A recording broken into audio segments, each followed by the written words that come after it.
needed to set up the lighting and everything so I could make a recording of this. And in doing so, I accidentally pulled on the plug for the computer, and the computer shut down, and I had to reboot it. I was managed to recover a lot of the windows I had open on the browser, and a majority of this presentation that I was putting together, I still have,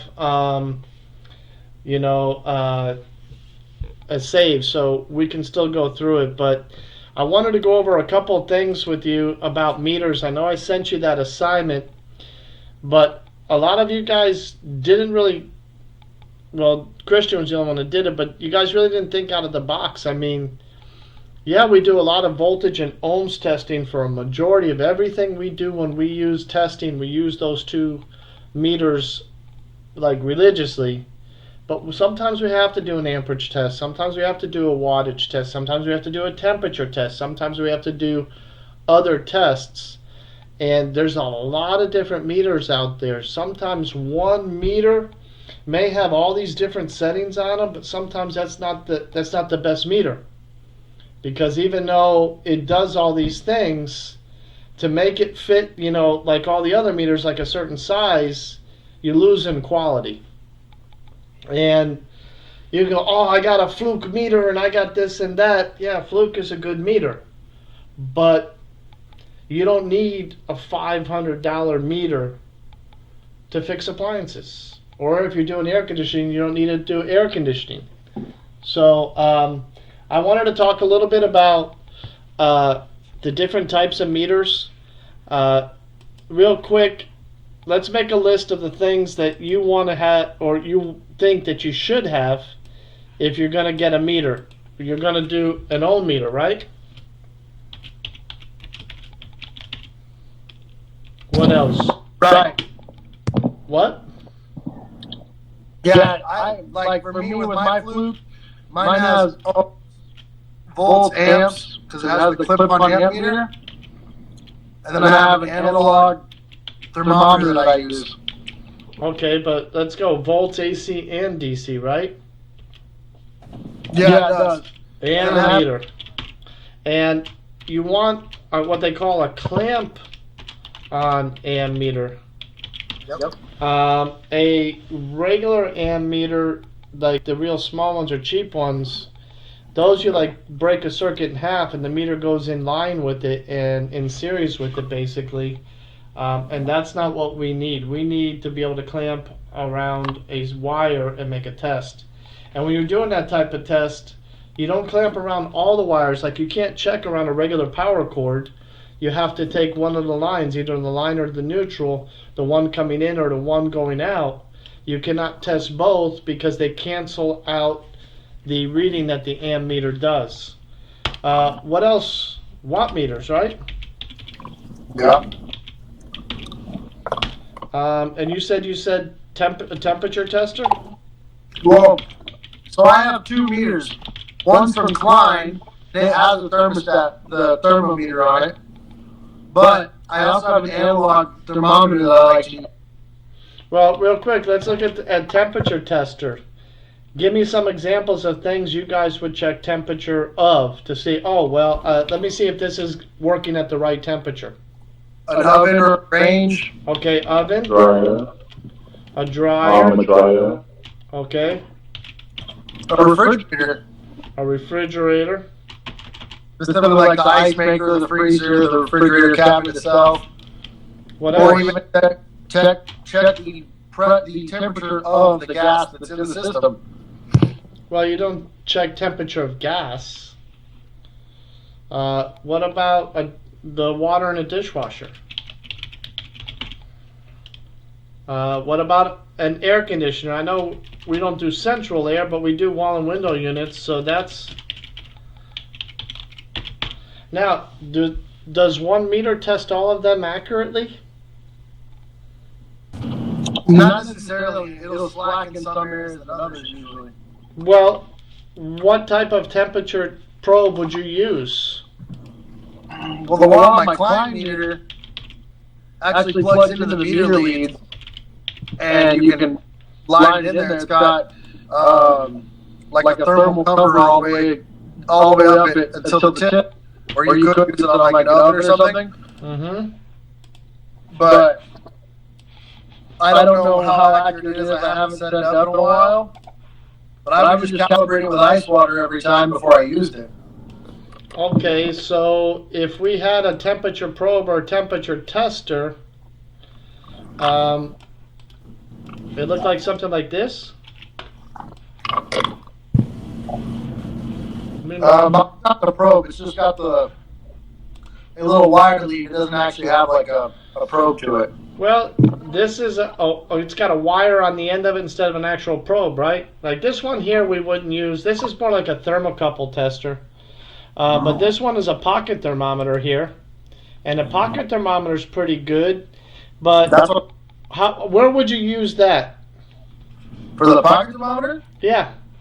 Well, I used to use it more when air conditioning because I could use it for the air vents to test the pressure of like the pressurized air coming through the system. The pressurized, so I'm trying to think the terminology for it. You check the airflow coming out of a dryer? Yeah, you use it for the airflow coming out of a dryer, the return air on an air conditioner. I think it's more accurate in liquids, like water for the refrigerator, if you're trying to get a measurement. Okay, so yeah, you can do it in water, like that would be okay, like a dishwasher, like you want to put it under water as it's coming out. You can put it inside a refrigerator. The problem is, as soon as you open the door, you let warm air in. So the accuracy of a temperature of a refrigerator, the accuracy of a temperature of a dryer is not going to I'm sorry, not a dryer, but an oven is not going to be that good because you have to open the door to get a reading. So let me ask a question about these type of meters here. Give me a second. I just took a screenshot. I'm going to bring it into the presentation here. What about these meters? Those little infrared thermometers are pretty good, but they usually only test like the surface of something. So if you were trying to measure the inside of a range, you would only measure the temperature of the door itself. It fluctuates a lot depending on what surface area you're in at that particular moment.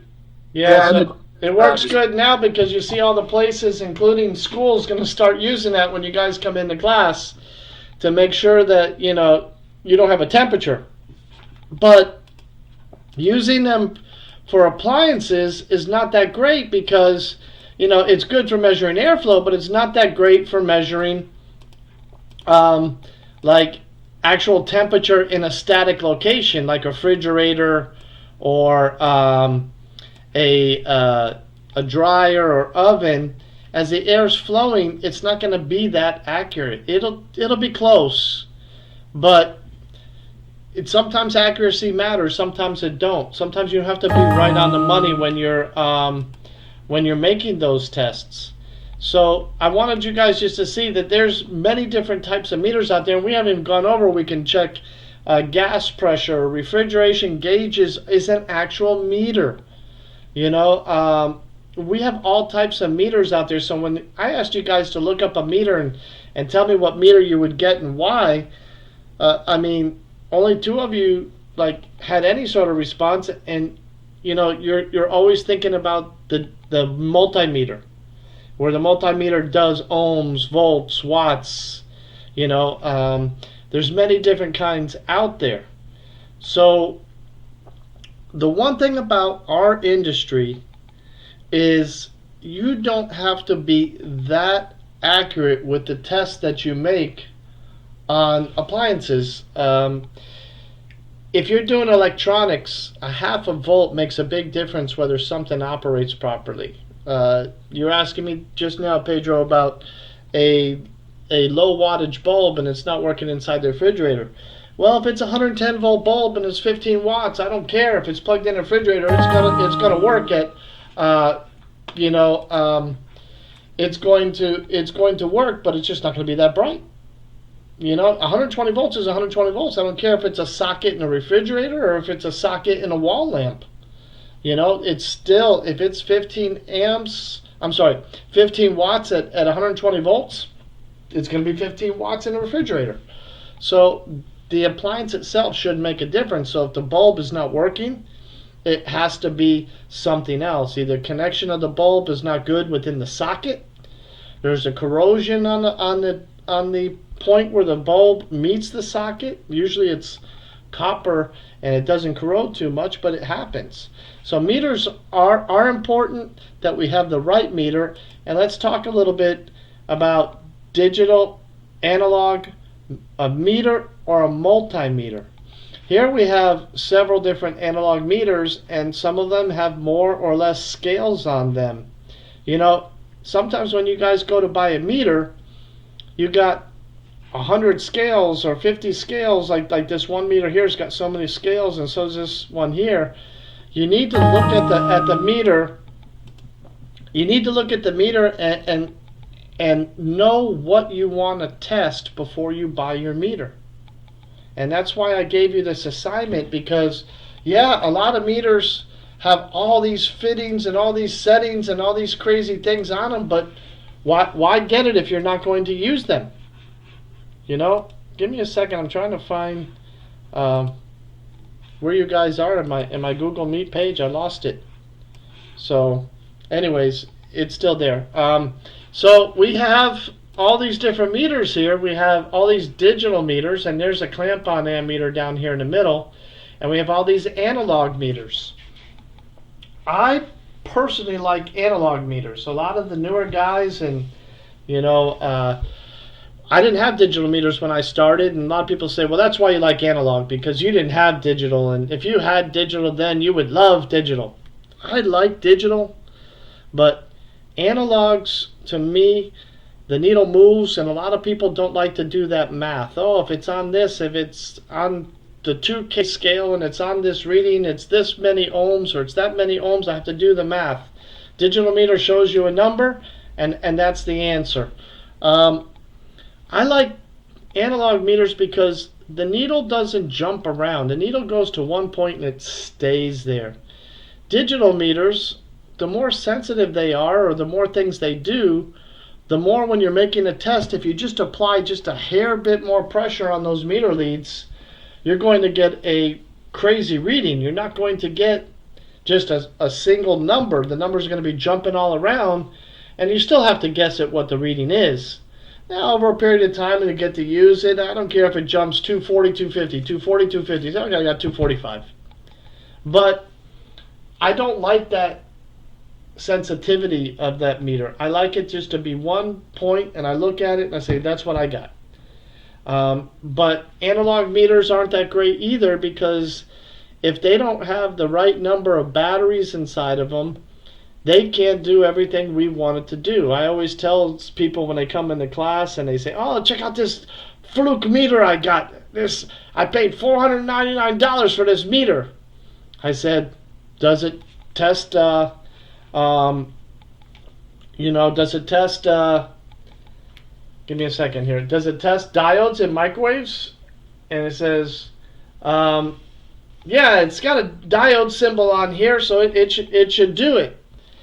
Yeah, but a microwave diode is about 50,000 ohms, and it's only one way. Most of these meters don't have enough battery power to make that needle move through that higher resistance. So if you're making a test with one of these analog meters, even though they have a diode scale or the digital meter, most of these meters need more than 9 volts to read through a diode.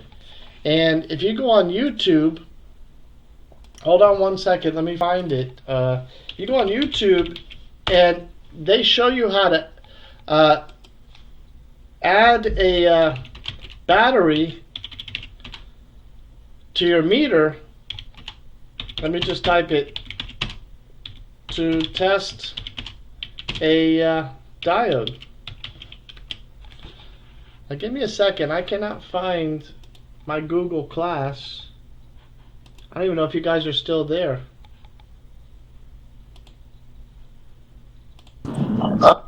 Here. Okay. I'm here. You guys are still there. I had it. I had it open, but I cannot find the window now. It's almost like it's closed. So okay, but anyways, all these meters are good. You don't need to spend thousands of dollars on a meter. How to test a diode? Let's see something here. This guy's going to show you how to test a diode with a multimeter. So just take a look at this for a second. Test a diode. It's a really simple process. Most multimeters have a setting for testing diodes. You'll see the diode symbol right there on the... Now here's a problem. Look at those diodes. We don't deal with those. We don't repair computer boards. We're testing a diode from a microwave. And these little diode symbols are not for testing microwaves. So let's take a look at this video for a second. Hi guys. Long time ago I made a video about how to test a microwave oven diode. I showed how to test a good one, but it was not so clear to everybody, so I decided to repeat the video. But first, let's understand a rule. Microwave oven, from the TV, from the stereo, from the refrigerator, washing machine, or computers, is the electrical device that most people kill around the world. Yes, it's very dangerous. So, first rule of electricity is electricity kills. Keep it on mind and don't be fooled if you don't understand how a microwave oven works. Don't try to fix it. Bring it to service. Back to the diode.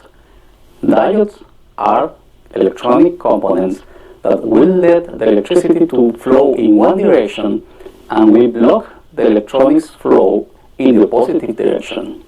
So real quick, and I ask you guys a lot when you look at this symbol, I said which way does it flow? Left to right in this picture or right to left? And the answer is right to left. The arrow's pointing to a wall so the current cannot flow through there. So what a diode's doing is converting AC to DC voltage. Well, if you look at this diode in this picture here, you see this silver line. Look at the silver line on here. That silver line is representing the wall. That means the current cannot flow left to right in this middle picture here, and then it flows from right to left. So the same thing goes here. If you look at this diode here, one side of the diode plugs onto your capacitor, the other side goes to ground. The current doesn't go towards ground, it goes from ground up. That's the current flow on it. So that's how you read it. Direction. It means this diode will conduce electricity in this direction, but in the positive direction it cannot pass. Why this kind of test? Because with the digital multimeter, the voltage is too low, and this kind of diodes, they require higher voltage for polarization. So we have to use a 9 volts battery. First, we have to make a measurement of the voltage, so we will know what are we dealing with.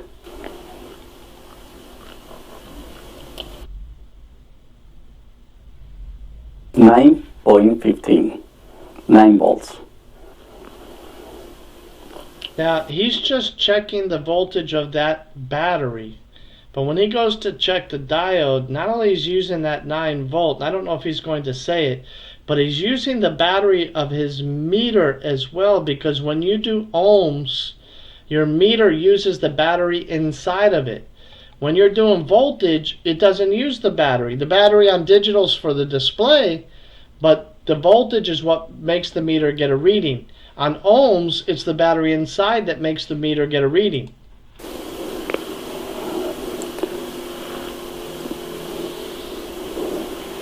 This is the rule. If the diode is in short circuit, I will get a measurement of the battery voltage 9 volts.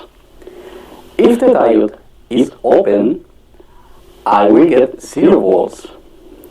If the diode is good, I will get a voltage drop in the diode, so the output voltage will be the battery voltage minus the voltage drop in the diode.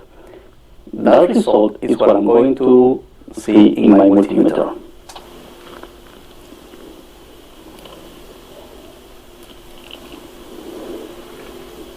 Nine volts. Okay, so he's in DC volts when he's making this test. He's not in ohms. Some people use the ohm meter and use the battery to help push through that diode. But basically, he's checking the voltage of this battery through this diode. And he has it so that the ground port is going to the positive side of your meter, and the negative port here is going to the other side. So if he was to reverse this diode, he's not going to get any reading. The diode is in short circuit.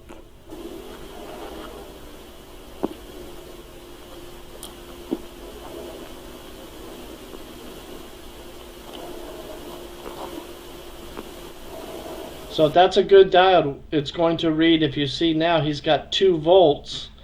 So that's a good diode because the resistance inside is dropping the voltage. 9 volts minus the voltage drop in the diode. The diode is good. What about the open diode? I don't have anyone here. Okay, we can pretend we have it.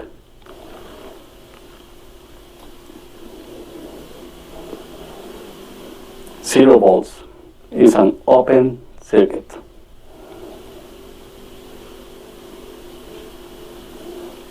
Conclusion. Alright, I know that was a long video for such a simple test, but a lot of guys don't know how to test a diode properly. And if you see, this is the reason why I didn't like the digital, because he had to have all these extra wires and a second battery besides his meter to test that diode, where some analogs have the battery inside to do the test all by itself. And a lot of meters you're going to hear, oh, this battery has true RMS. Okay, what the heck are they talking about? True RMS, and this I got from Fluke's website, is root mean squares, one of the tools that can measure alternating current or AC voltage. True RMS digital multimeters, average responding digital multimeter, clamp meter, oscilloscope. Only the first 2 tools are commonly used and both accurately measure standard sinusoidal waveforms. So it measures the waveforms. We don't do that. We may do that sometimes if we're trying to measure the frequency coming off an inverter board to a motor or a compressor. But even then, if it had some sort of frequency, we don't have the technical data that tells us the frequency we're supposed to be reading. So even if we had the capability of doing that, we cannot figure that out. We do testing on hertz sometimes for compressors, but this right here, you're going to see one that says true RMS. This is something someone who does electronics is going to deal with. This is not what you're going to need when you're working on a washer, dryer, refrigerator, or any of those basic appliances. You're not getting down to the very nitty-gritty of that sine wave and that voltage in order to test it. You just want to know, do I have voltage here? Do I not have voltage? Do I have ohms? Do I not have ohms? And having a good meter to make those tests is the only importance that you guys really need to be concerned with. Now we have all kinds of meter leads. And I took a screenshot because these are all different kits you can find on the internet. Amazon has a good one for 20 bucks. Again, you don't need all of these leads, and I'm just going to zoom in a little bit on it just to show you that the importance thing on some of these leads is maybe something like this. You have alligator clips and you have some real long pointy leads that are going to get you into some electronics plugs and testing components. All these other fancy probes and leads that they sell, and here's a big kit that Fluke uses. Again, there's very rare times that you're going to use every single one of these leads in your lifetime. I'm saying all the years I use alligator clips, I use the long pointy ones, and I just use regular meter leads. Those are all you're really going to need. So don't go out and spend $50 on one of these huge kits of meter leads and you're not going to use half of them. You only need ones that are going to make specific tests that you like. Now, I do have a screen here of a meter. This meter is one that one of the students said this is the meter he would get. Okay, and I see it has a potential of a lot of different tests. We have DC voltage here.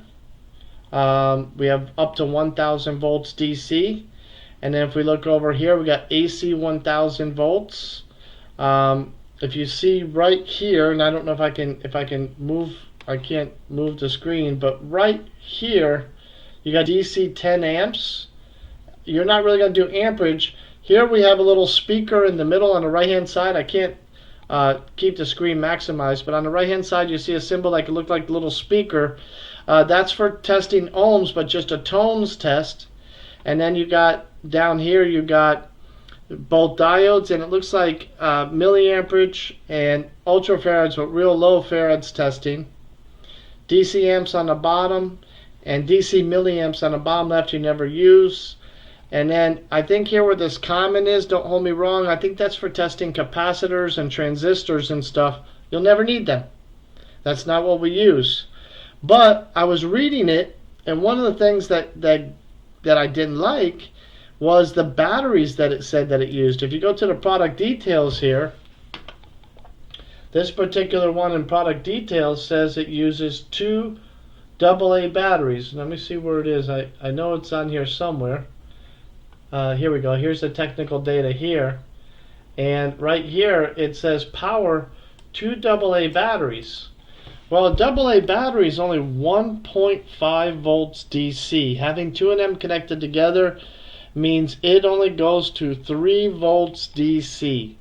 Certain components in our appliances are 10,000, 50,000 ohms, and having a battery with that low a voltage might not be able to send power through these components, and the meter won't give you a reading. So even though the price is like $29, $30, well, guess what? It might not be able to test certain things from you, and now you're going to have to do one of those 9-volt battery things on the side to make that meter test the components you want to test. Now let's take a look here. I'm trying to find, I have it here. I got this. I'm going to send this link to you guys through email. It says bestreviews.com, best multimeters. And if you can see, it was updated as recently as July 2020. So it's only a week old. It's not an old article. And they did reviews on different types of meters and different types of tests. So I want you guys to take a minute and look at read this on your own. I'm not going to read it to you. The pros and cons of some of these meters and how you decide what meter is right for you. So go ahead and just read through this article, and I want to talk about that tomorrow, about the different things you can do. Now, one of the things you got to be careful is some of them have a voltage rating on them. And if we go back to that last meter we were just at, let me go back to that screen for one more second. I think it was this one. No, this one here. No, that's not the meter I was looking for. When we were looking at that other meter that did those tests, the maximum voltage rating of that meter is very important. Some of them are like 600, some are less. And you have to have the right voltage on your meter, because if your meter doesn't have the right voltage, it could jump voltage right through the face of the meter. I got electrocuted because a technical trainer had asked to borrow one of my analog meters, and it was in a leather case. And he had an oven with a microwave in it. And I said, oh yeah, I'll get you one of my meters. I said, well, what are you testing? He says, well, the transformer in the microwave, it has a high voltage output, but it only has a low voltage output of 3.4 volts. Only less than 4 volts AC is coming off these 2 leads. So I had put the meter on voltage, but it was on it was on 300 volts AC.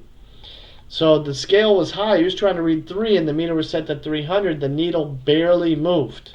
So he's there showing the whole class. Well, before he connected this meter, I asked him, listen, I don't normally teach this to my class. We can do ohms test on these microwaves and check these components out. Checking high voltage like that is not that safe. So I said, are you going to disconnect the high voltage lead? He didn't really respond to me, but it was his product from his I'm not going to mention his name or the factory, from that manufacturer, and he's traveling around the state teaching technicians already working for companies that are authorized to work on their product. So who am I to, correct this guy of what he's teaching? So he set the meter down after he showed the class and listen, you guys really can't read it because the setting's too high on the meter, and he set the meter on top of the wall oven that was sitting on the middle of the floor. I reached over, I had one arm on the handle of the oven door, nowhere near the working components. The microwave was still running. All I did was reach over with my hand and attempt to rotate the dial to a scale where he could read that 3 volts. And at that moment, the voltage, the high voltage that was coming off that transformer and capacitor went through the face of the meter where the dial was and was electrocuting me. And as my hand was coming away from the meter, the students that were sitting in that class at the time, including technicians from factories, there was a lightning bolt that jumped through the air. Could have killed me. Well, I got lucky and I was able to walk away from it. But again, if you don't have the right meter with the right rating, and you're not sure what you're doing, you can hurt yourself or hurt somebody else. So again, I'm not telling you this story because, someone made a mistake, but I am telling you a story so that you guys think about it when you make your choice for your meter, that you choose the right meter and you make sure that it's capable of doing some of the things you want to do. My favorite meter is right here. It's called the Simpson 260 meter, and I had a window open for that meter. Let me see if I can bring it up. I know I had it open here somewhere. Let me just close some of these other windows that I'm not using. There's Simpson 260 was the meter I grew up using. And it here, okay, here we go. This is the Simpson 260 meter. Man, this is old school meter. This meter here has all the ohms, the voltage, and everything that these other meters, both analog and digital, have. They have a scale here. Let me zoom in just a little more. They have a scale here for AC and DC voltage, DC plus, DC minus. They have up to 500 volts, 1,000 volt range here. I know the picture's a little bit blurry. 10,000 ohms of resistance. And they even have a place where you can plug in temperature probes, and you can actually test like the oven temperature, refrigerator temperature by sticking the probe in the oven, and a long wire would plug into this meter to give you a reading. This particular meter is one of my favorite meters. Brand new, they cost $300. But the nice thing about these meters is if you take care of them or keep them in a case, even if you mess them up a little bit, I recommend these meters because you can send them into a place that will recalibrate them and repair them and make them like new again. So these cheaper meters, $20, $30, you put the wrong voltage on the wrong setting, you blew the meter out. Now I wanted to show you here is that, look at a bunch of different meters here from eBay. Some people have them for $39.99 used. $40 used. That's what you're going to pay more than that for a fluke meter. But this particular meter uses a D battery and 2 C batteries. No, I think it has a 9 volt and 2 D batteries inside of it. So the 9 volt plus 2 D batteries, which are 1.5 volts each, will ramp that thing up to 12 volts DC, and that will test through a diode. And the accuracy of these meters, if you read about these meters are very, very accurate. These were used by electronics technicians back in the day and was considered the standard for the meters before all these digital meters and everything came out. So if you're thinking about different meters, I would think about getting one of these if you can find a good deal on eBay that the meter's working and that there's no problem with it before you purchase it. But even if you bought it for $20 and there was something wrong with it, for about 50 to 100 bucks, a lot of these places will recertify them for you and make sure that they work okay. So I really like the Simpson meter. It's one of my favorite ones.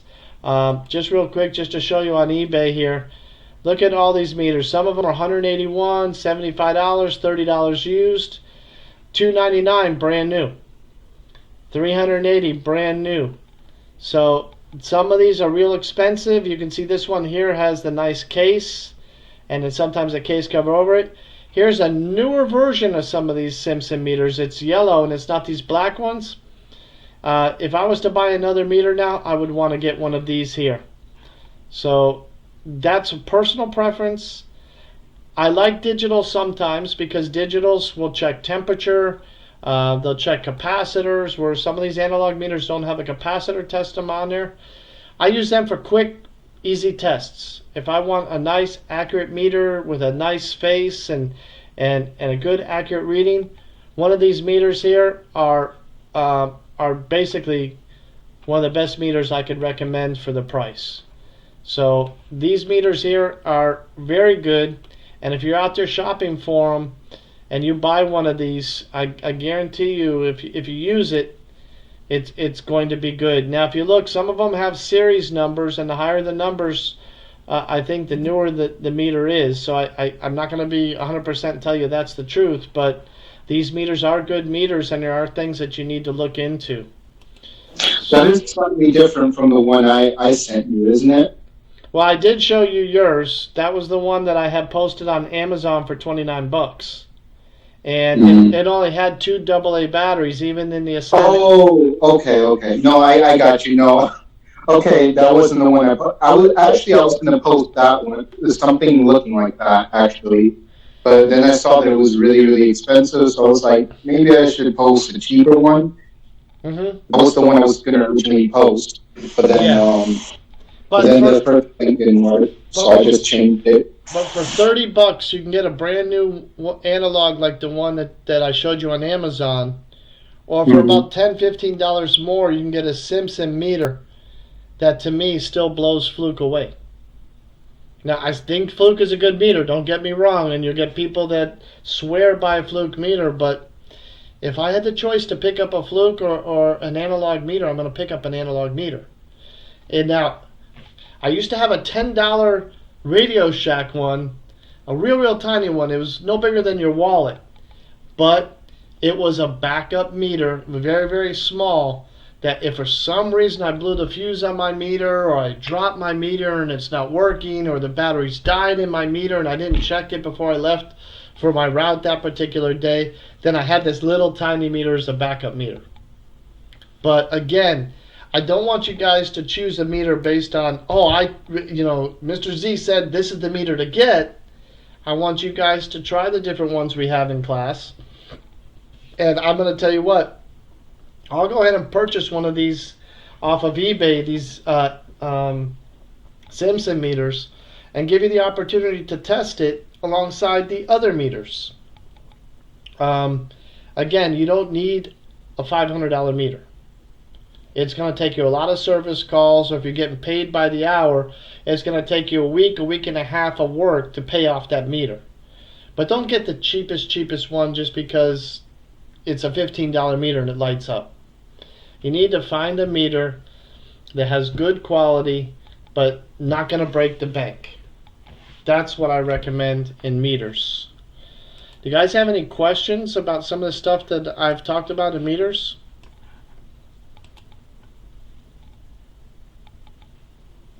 No? Are you all still asleep? You were talking about the Fluke meters. Now, the Fluke meter I have that 1 amp meter and all of those, so it pretty much has most of what I would need, other than if I was testing the diode, I'd have to hook up a 9-volt battery and do all of that. So maybe in the meantime, for now, to save myself money to save up for one, I'd probably buy the alligator clips, where I could put a 9-volt in series with it. But just for the meantime, so I can get something a little bit more like the Simpson you showed us. Yeah, again, don't go out there and invest a lot of money. The only thing is And it's the same thing with hand tools and power tools. You buy a screwdriver, a pair of pliers, and you find out halfway through a job those pliers are crap and they don't work right. Or you work twice as hard trying to take screws off because it's messed up. What you need is you need to have something that's going to be a good quality but not break the bank. So as you work in the industry, you find out what tools work best for you. All I'm trying to do is give you a variety of tools that are available to you to use, and you're going to have to make the decision on which one works right for you. Now, one thing that I like is I have a Klein digital meter. Oops, I spelled it wrong. I have a Klein digital meter. I can't even spell today, huh? Klein. Digital. I got a Klein digital meter. I forgot what the number was. Gerald, you got one of those, don't you? I think Gerald has the one you Yes, I do. Yeah, this is the one I like. This is the MM400 if you're going to get a digital meter. I paid $35 for this meter. Take a look at some of the things this meter does. See it covered now. In the middle, though, we've got the Syntec digital multimeter. This is probably the most widely owned multimeter. Okay, so You're looking at about $6.61 for this. Again, right there, the part number is 69401. I picked this up from Simpson as well. It is also a direct ship Klein and Osteta company, so you'll get them. yeah, I'm going to go forward a little I will bit say to show you everything the that came meter. The Klein meter I like. It will be a lighter weight. You will need a number one Phillips. You don't technically have to use the number one Phillips, but let's be honest, that is going to be the best way to make this happen. Now, before it goes any further, this Klein meter will do voltage, it'll do ohms, it'll do diodes. Let me see if I can go to the face of the meter here. It's a little hard to read there. Okay, right here, this is what I'll show you. Connectors there. This is going to plug in here. We're not going to get. So what he's showing you, and again, I'm fast forwarding through the video, I'll send you guys the link through the email, that's a temperature probe. So he can check the temperature of an oven, he can check the temperature of a refrigerator, he can check the temperature coming out of a dryer, he can even check the temperature of water just by plugging it into these two terminals here. But it also has Celsius, Fahrenheit. This here is microfarads. I'm sorry, not this one. This one here is microfarads. I don't know what this UA is. I'm going to be honest with you. I know this is milliamps. This is 10 amps. You're not going to use those too often. But the voltage, both AC and DC, and hertz. Hertz frequency is when you're testing I'm muting you, Ross, with all the noise you're making. That the hertz is when you're testing a refrigerator with a variable speed compressor, and the inverter board's on the compressor, but it has a separate main board like Electrolux. You need to check voltage from one board to the other to see if they're communicating. And one of the tests that you make is frequency. When the compressor's running at top speed, I think it's like 250 megahertz or something like that. So if you put this on hertz, you can measure the frequency coming from one board to the other, knowing that the main board is telling the inverter board how fast to run. And also if it's getting a communication. But the funny thing is that same two wires has both AC and DC voltage. And sometimes the prongs are so small, you need to use those real fine points that I use. Now again, I'm not going to run this whole video for you. I just wanted to show you this meter. This meter does carry a 9-volt battery inside of it. So again, it's not going to push through the diodes, but it will read a lot of the other things, volts, ohms. It has an ohm meter as well as a tone, capacitors, diodes. Don't worry about the diode. It won't work for you on a microwave diode. But those are the ones you're going to use the most. The volts, the hertz, the ohms, and the capacitance. And sometimes the temperature probe. So for $35, I purchased this meter, the MM400, like it says in the top of the dial. I can do temperature, I can do everything else. I don't really keep it in the case. I have my tool bag that it stays in. It wraps up nicely, and on the back, the meter leads plug right into it. And I spent a few bucks extra. So I think it was almost $10. That there's a clip-on magnetic adapter that holds the meter. So like when you're testing, it hangs on the back of the appliance. Let me look for it right now. I think you can buy it on Amazon for like $15. I have one too. And what I like about it is that way you don't have to hold the meter. Home Depot says it's $12. Here, Home Depot and Amazon's got it for $12.99. But this part here is the magnet, and this part here clips into the back of the meter, and it holds that meter to a magnetic surface or a metal surface that can be a magnet can stick to.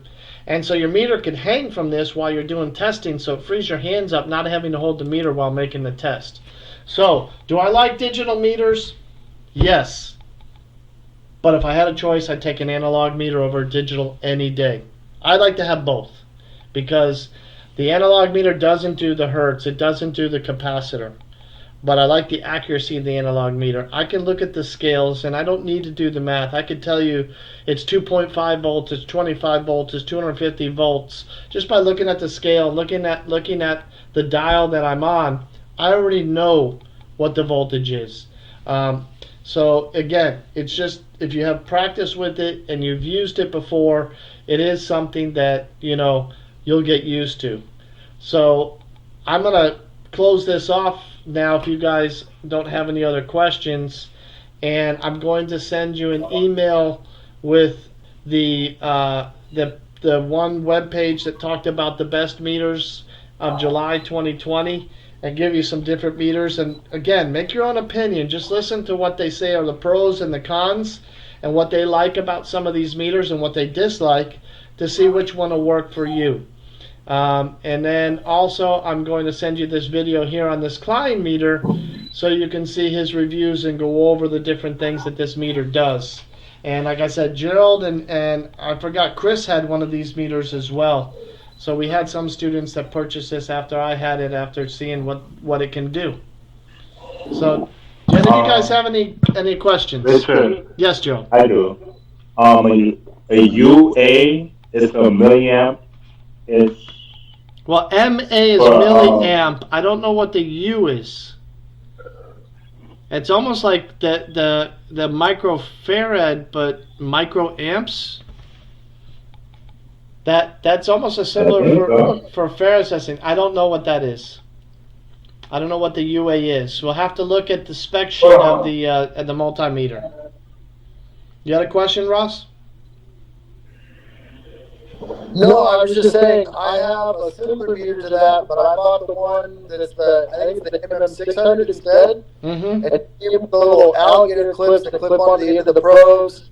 And they've got some really nice long pointed probes rather than just the regular standard ones that I like. Yeah, nowadays they're becoming more and more of a must because of the computer boards and the amount of wiring on them. Back in the day, we didn't have computers. We had mechanical timers and mechanical switches. Computers came out. All of us technicians looked at each other and said, "You gonna fix that?" Nobody wanted to work on it because they didn't know where to begin.